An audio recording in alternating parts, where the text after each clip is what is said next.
Okay, so we're going to do 21.6.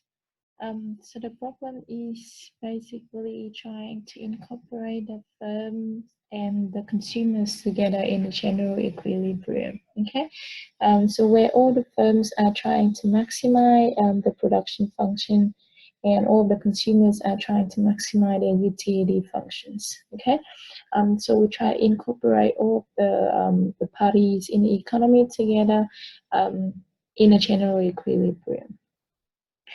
Okay, so we having two consumer, Richard and Seth, who is going to form the two companies, a bakery and a creamery, which is basically producing B and C, following the production function B.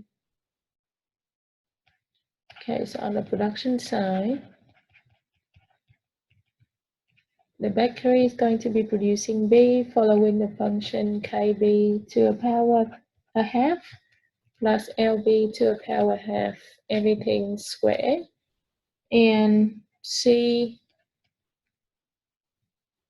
the production function for C is KC half plus LC a half, and everything square as well. Okay. The prices for B and C, PB equal to 1 and PC is just going to be PC. All right. So these are the prices of the two goods B and C. Now the two consumers' preferences are represented by the utility function. So over here is the consumer side, where the utility function for recharge is given by UR, which is equal to BR times CR, everything divided by BR plus CR. Okay, where B and C are basically the total amount of product B and C that recharge is going to be able to consume. And again, say utility function is given by BS, CS, everything divided by BS plus CS. Okay. And again, the two consumers are going to be trying to maximize their utility function subject to their budget constraint, and the firms or the two companies are going to be trying to maximize their production function. Okay. So so the two companies going to be trying to maximize their profit. Okay, so basically they're trying to produce B and C in order to maximize their profit, knowing that the price of B and C's are given by this. Okay.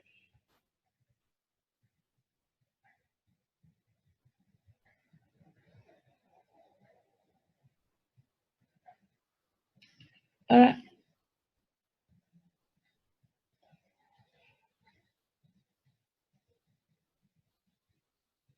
So part A of the question asking you to write out expression for the bakery's profit, pi B.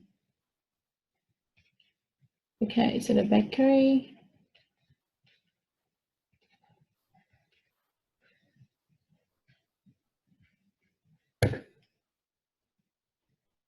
profit is going to be given by the total revenue for firm B, okay, minus the total cost for firm B. Now the total revenue is going to be the price of B that the firm is selling, okay, so B multiplied by the total amount of B that the firm is selling, okay, which is given by the production function KB to the power half, LB to the power half, and everything squared. So this is just basically the total amount B that the firm is going to be selling to the market, okay, or the firm is going to be producing. So that's the total revenue, and the total cost is just basically the cost of the labor and the cost of capital that the firm would have to pay. So the total cost is going to be WL, so WK times KB,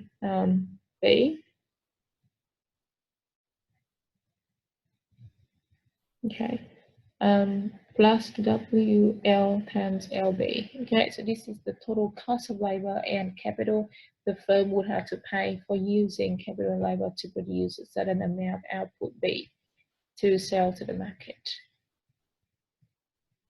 Okay, so the firm would like to try to maximize this profit. Okay, so part B of the question asking you to partially differentiating the profit function with respect to KB and LB to show the first order conditions for profit maximization. Okay, so the firm will try to maximize profit. So we find the first order conditions where we differentiate the profit with respect to KB and we make it equal to 0. Okay, so if I differentiate this profit function with respect to KB, what do I get? Okay, so over here, I know that PB, we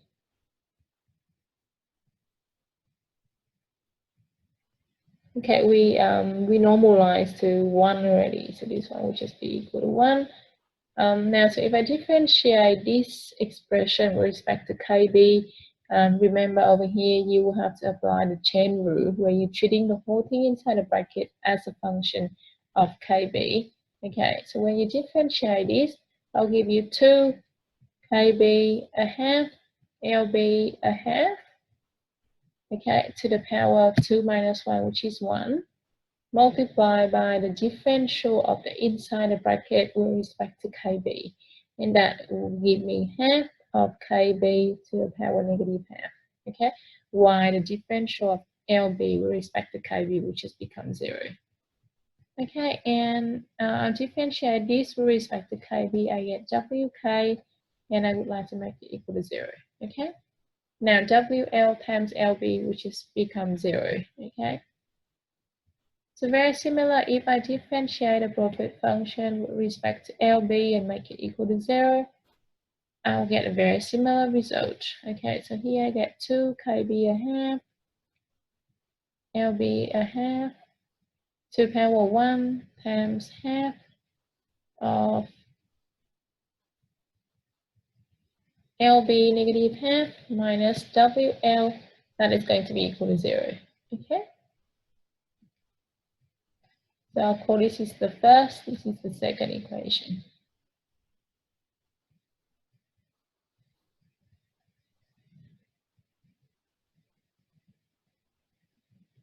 Okay, and it's wanting you to express the first order conditions as in the question asking you, so we just have to simplify a little bit. Okay. However, we are leaving PB over here instead of substitute that B equal to 1. We'll just leave it here. Okay, so it's just a constant, so it will just be in front and it's nothing special. Okay, so number 2. So I got PB over here. Okay, now so I just want to simplify these to get the expression that the question asking you. Okay, so from 1, I'll get, so now, so 2 over here will cancel with a half over here.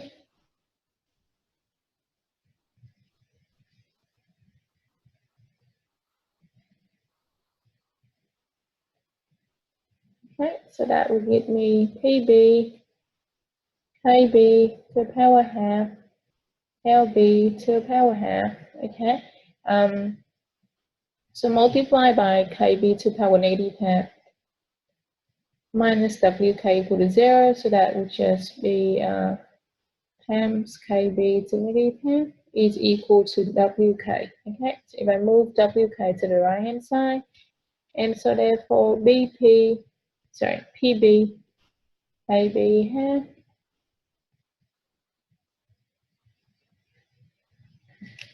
PB. Let's remember this is the price of the output B. So it's little b, okay?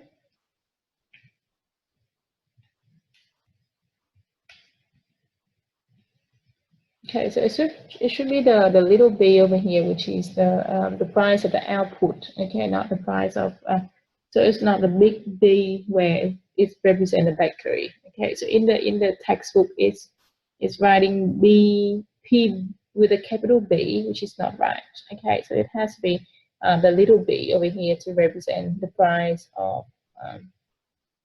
of the output. Okay, now it's not a big deal anyway. It just represents the price of output B for the bakery. Okay, does LB half? Okay, and if I move KB to the negative half to the right hand side, it will give me WK times KB to the power half. All right.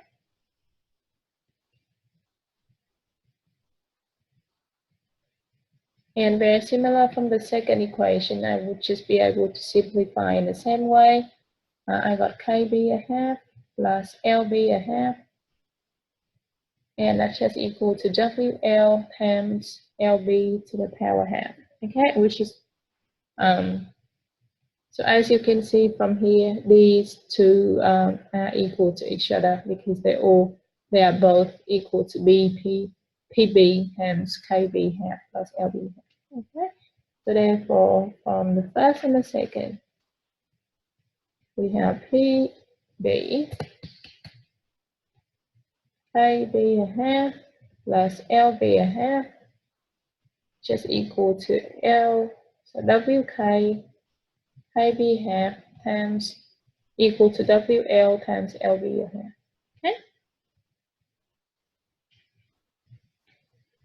Now, so part C asking you obtain equivalent conditions which hold for the creamery, maximizing its profit. Okay, so it's a very similar problem where this is about the creamery firm, where it's the firm trying to maximize the firm's profit, okay, which is pi C. Again, it's just the total revenue for firm C minus the total cost of firm C. Now, total revenue, again, just the price of wood C multiplied by the total amount of C the firm is going to be producing, which is KC half, LC half, everything square, and minus the total cost, which is the cost of input. So WK times KC plus WL times LC. Okay. So again, we just have to find the first order conditions where it's going to be exactly similar to the bakery because the production function is the same. Okay, so if I differentiate the profit with respect to KC, make it equal to 0, and I differentiate the profit function with respect to LC, make it equal to 0. Now you are going to obtain exactly the same thing as for the bakery because the production function is having the same form. Okay, so therefore the optimal condition at the end is going to be PC, KC a half. So I'm just going to rewrite the optimal condition over here because everything is just exactly the same. Okay, so WK times KC to the power half equal to WL times LC to the power half. Okay, so part D asking you to show that the profit maximizing conditions found in B and C imply that the firms employ the capital and labor so that LB on KB equal to LC on KC.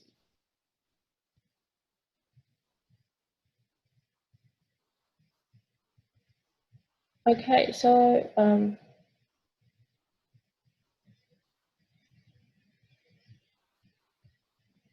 part 1. Okay, so we want to show that LB on KB equal to LC on KC. Okay, so this is what we want to show. Okay, so we're just using these two conditions over here. So I'll call this the star and this is the double star. Okay. All right. So what it's obvious to see that if you take the first option divide by the second or the first star, the one star divided by a double star. Okay. Then you will get WK times KB power half, okay, divided by WK times KC a half is equal to WL times LB a half, divided by WL times LC a half. Okay, so these two expressions, if we divide them up together, then we get this. Okay, so from here you can see WK will cancel out. You got KB on KC. A total to the power half is going to be equal to LB on LC to the power half. Okay, so if you square both sides of this equation, you get KB on KC equal to LB on LC. Okay, so therefore,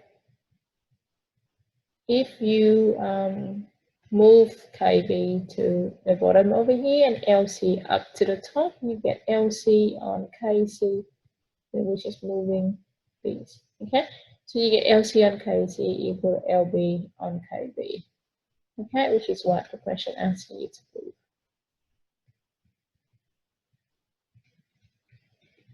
Okay, so the second part is asking you to write the total endowment LB plus LC equal to L and KC plus KB equal to K.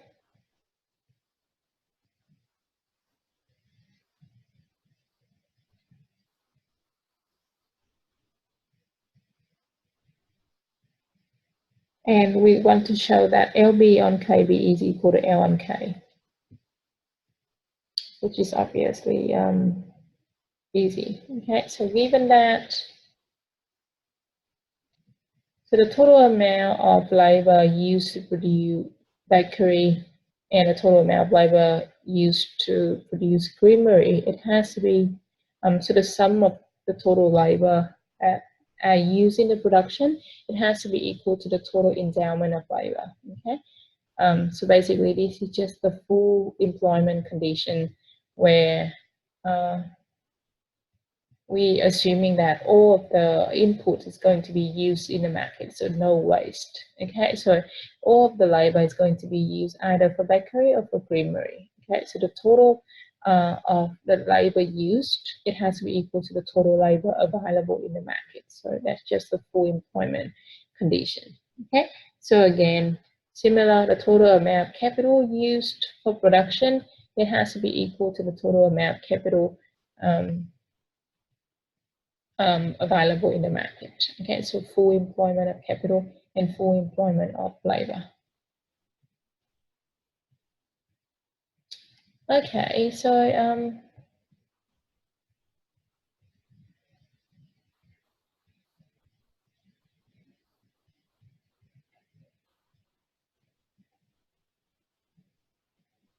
okay, so we use what we got over here where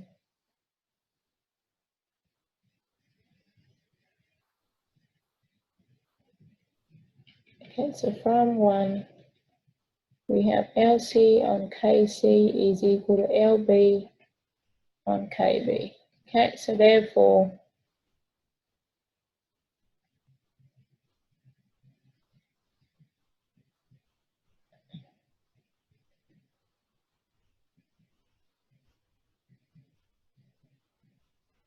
okay, so if I add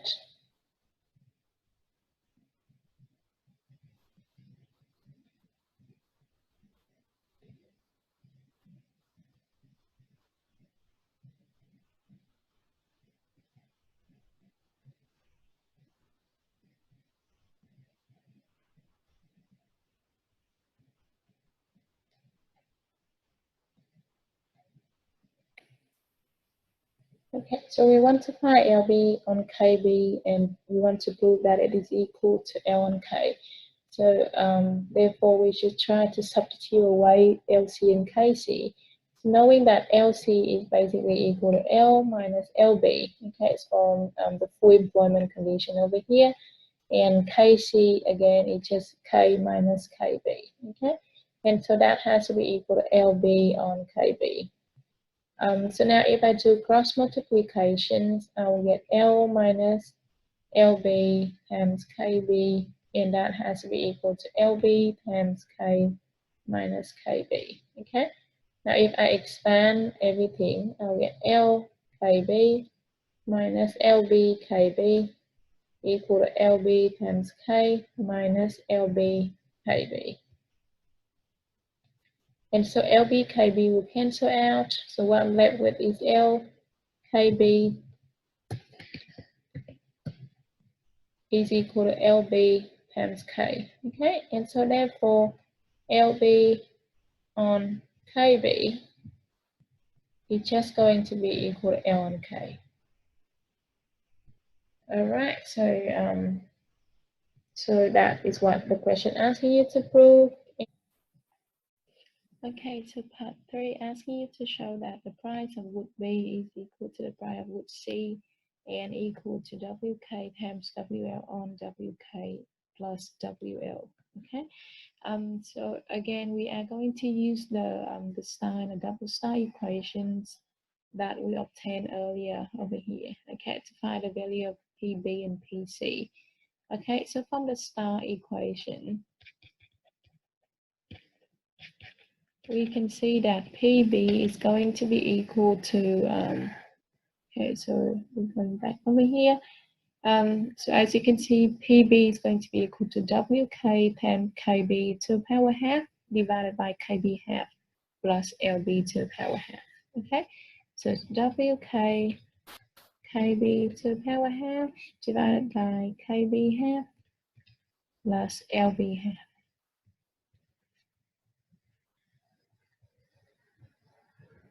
Okay, now we also use the second sort of equality over here, where WK times KB half is equal to WL times LB half, in order to get rid of the KB and the LB, okay, because we want our expression to only have WK and WL in it, okay, and also, okay, from the star equation again, we are going to have okay, so I'm going back over here. So WK, KB half equal to WL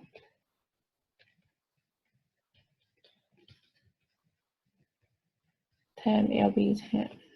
Okay, so I want to find the values of LB half so that I can substitute into here. Okay, to get rid of one variable first. Okay, so from here I get LB half is WK times KB a half divided by WL. Okay, so if I substitute back to the PB over here, then I get PB is WK KB to the power half, everything divided by KB to the power half, plus LB half, and LB half would just be equal to this. Okay, so WK times KB half divided by WL. Okay, so now I would just have to simplify this. So I got WK KB a half, and over here I got KB half. So if I factorize it, take KB a half outside the bracket, inside I got 1 plus WK on WL. Okay, and so KB half, which is cancelled with KB half, so what I'm left with is WK on 1 plus WK on WL. And so this will give me WK on WL plus WK, everything divided by WL, okay? And so that would just give me WK's times WL, everything divided by WK plus WL, okay? Which is what the question asking you to prove. Okay, so very similarly, if you are using the double star equation, you'll be able to find the value of PC. Okay, so similarly from the double star equation above, if you're doing exactly the same thing, the same process, then you get PC is going to be equal to WK on times WL divided by WK plus WL. Okay, so that is going to just be equal to PB.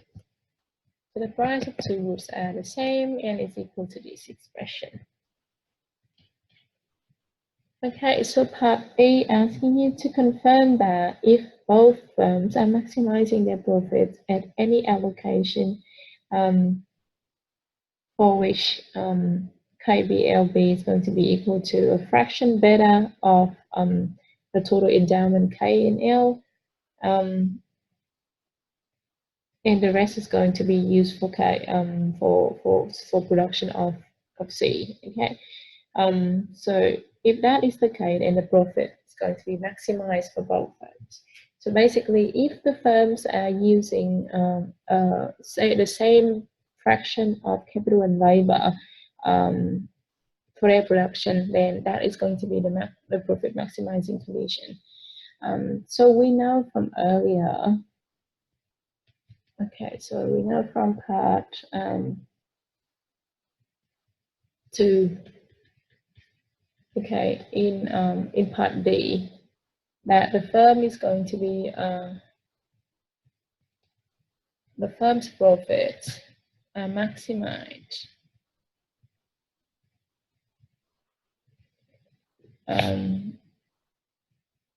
okay, if and only if LB on KB is equal to L on B. Okay, and so from the first and the second, we know that LB on KB is equal to LC on KC.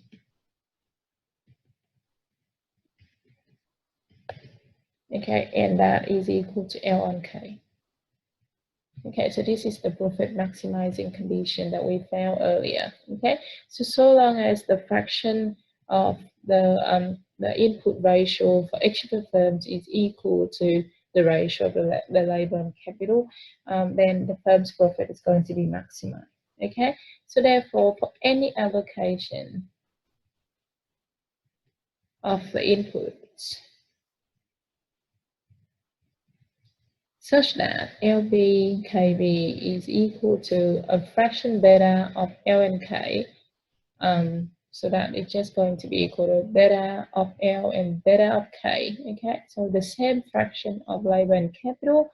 Then we know that LB on KB is just going to be equal to beta L on beta K, which is just equal to L on K, and that is satisfied the profit maximizing condition over there. Okay, so therefore profit for firm B is going to be maximized.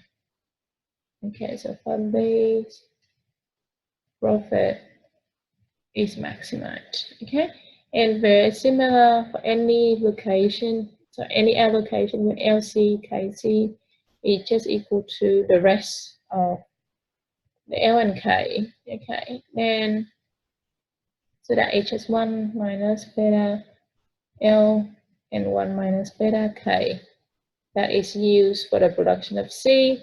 Then we obviously can see that LC on KC is just 1 minus beta L divided by 1 minus beta K, and that is just L on K. And again, that is the profit maximizing condition for firm C. Okay, so therefore, firm C profit is maximized. Okay, so for any allocation such that LB, KB equal to beta, which is the same fraction of L and K, and similar for firm C, the two firms' profit are going to be maximized. Okay, so it's asking you to sketch an Edgeworth box showing the allocation at which both the firms are maximizing their profits. So basically, it's just a production Edgeworth box where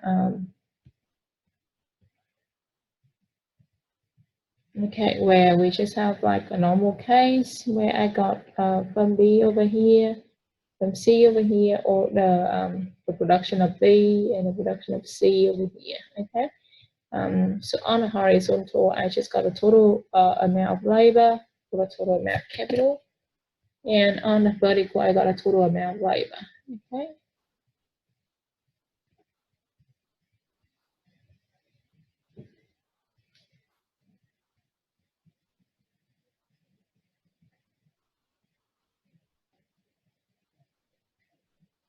All right, so you just want to to draw the two.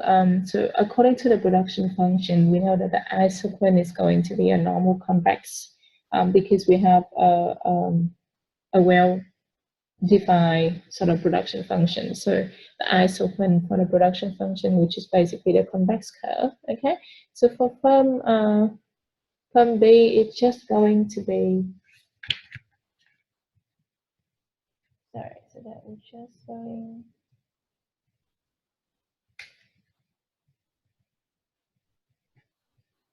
Okay, so I just got something like this. Okay, so this is the isoquant for firm B. Okay, and over here I just got the isoquant for firm C.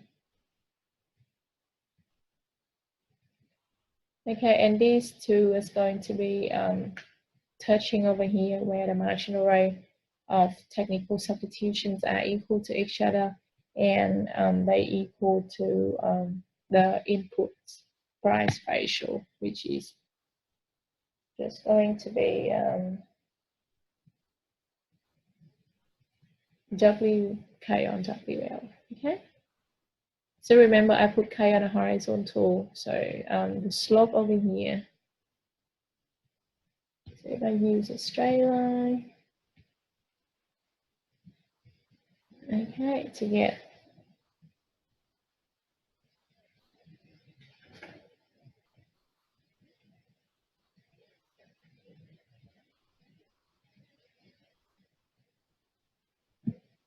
okay, so over here, the marginal rate of technical substitution for firm B has to be equal to the marginal rate of technical substitution for firm C and equal to the input price ratio, which is WK on WL. Okay, so that's the optimal condition over here where the two production functions are maximized. The firm is producing optimal amount output and the profit is going to be maximized for the firm. Okay. Okay, so part F is telling you that given the conditions that when maximizing profit, the firms are going to be hiring the factors so that the value of the marginal product equals to the factor price. Okay, so it's asking you to show the factor price WK and WL. Okay, so we know that the firm is going to be maximizing the firm's profit.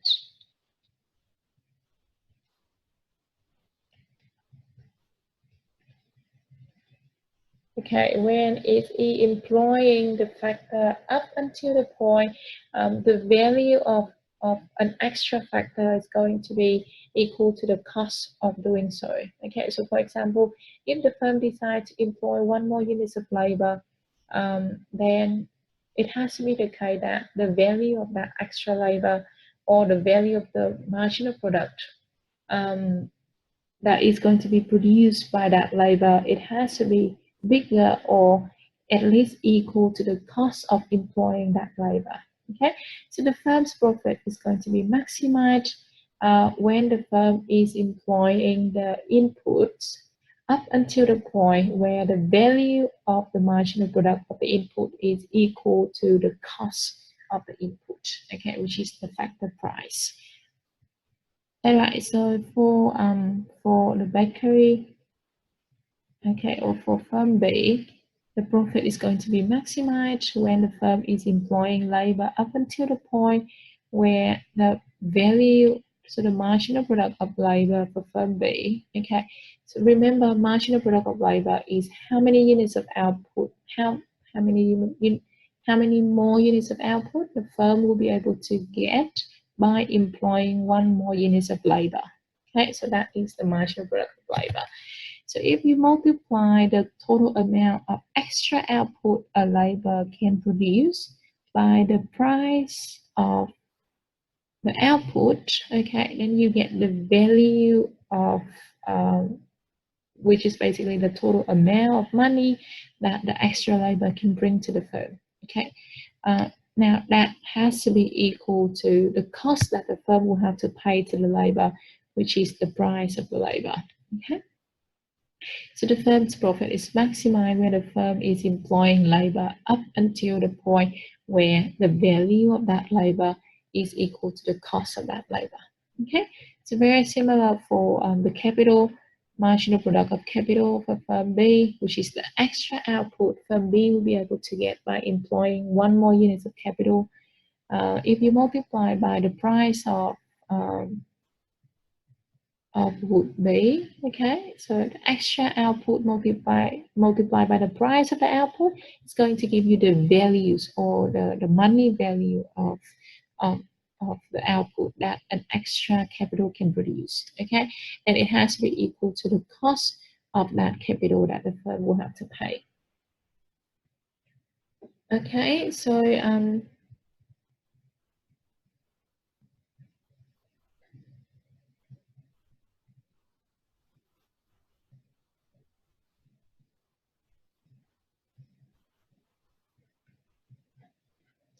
all right, so we know that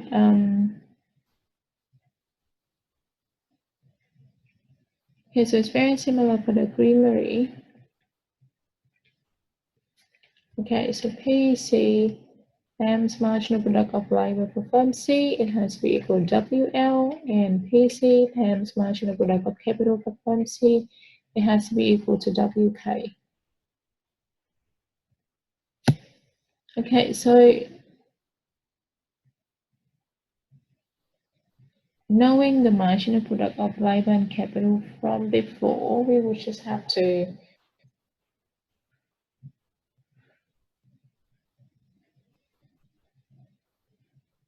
we just have to use the fact. Okay, so from here, okay, we know that the optimal conditions or when the firm's profit is maximized is when basically, so if I take this divided by this.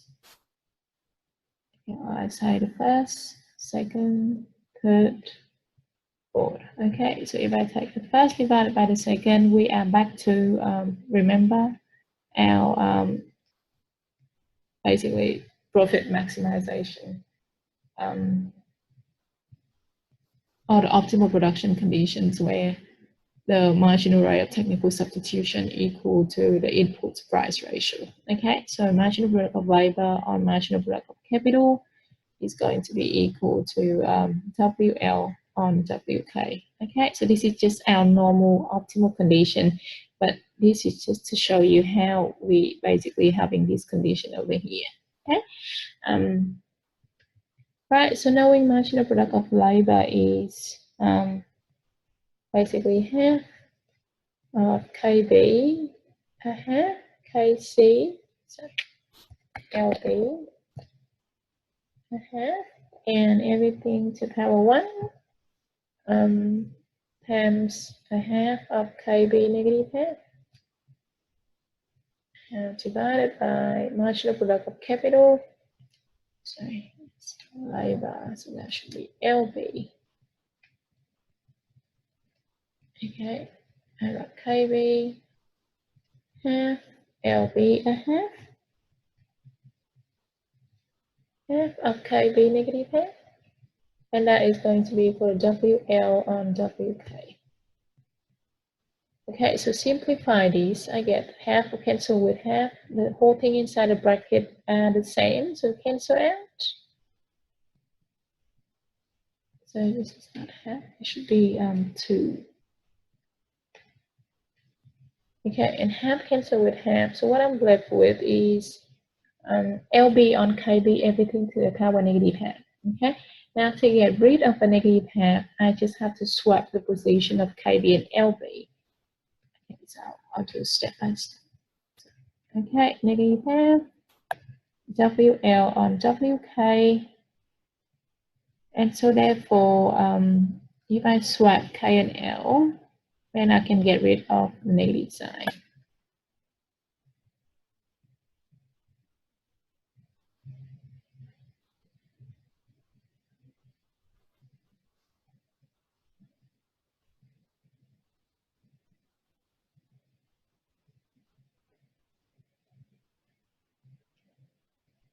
Okay, and so Again, from the second part in part D, we know that KB on LB is just going to be equal to K on L.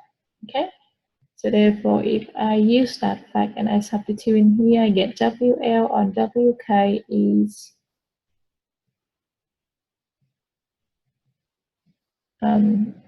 K on L to the power half.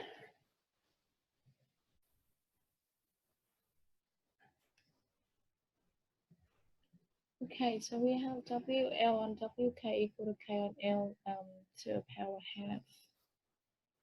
And so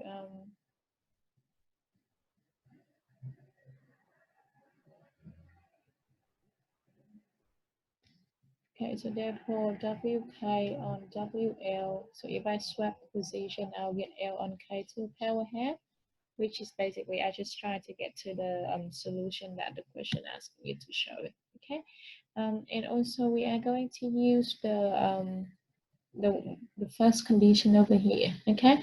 Where PB times marginal product of labor is going to be no, sorry, I'm going to use the second condition over here because I want to find WK first, okay? So from the second condition, I'll get PB times marginal product of capital for firm B is equal to WK.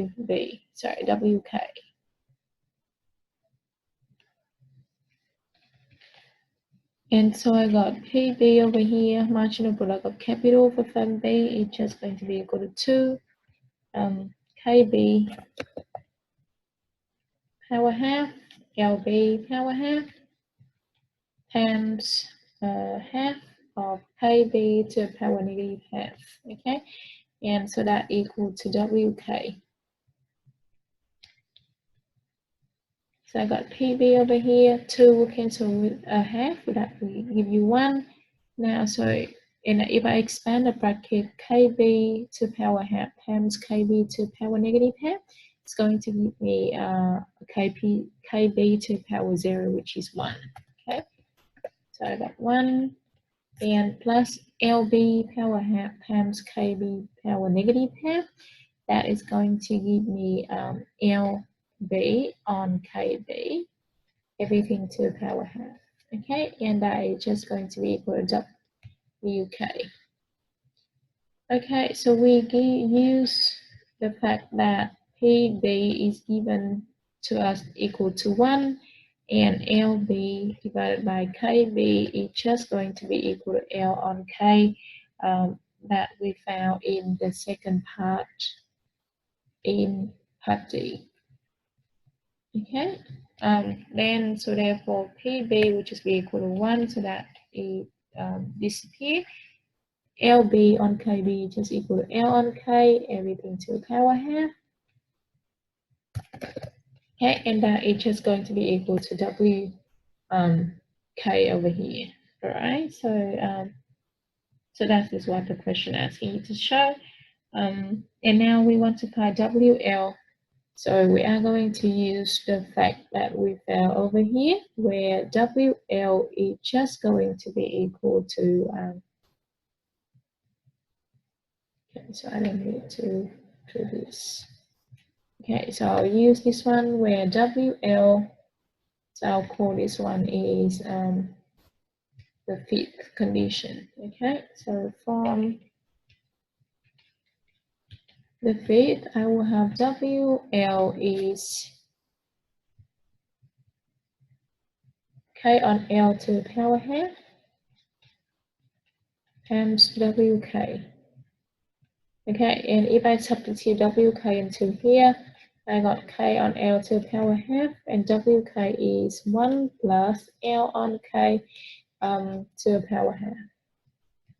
So that will give me K on L to the power half plus K on L to the power half times L on K to the power half. Okay, and so K on L power half plus Now K on L times L on K is going to give me 1, okay, and everything to the power half, which is basically 1. And so that is what the question asking you to show for WL. All right.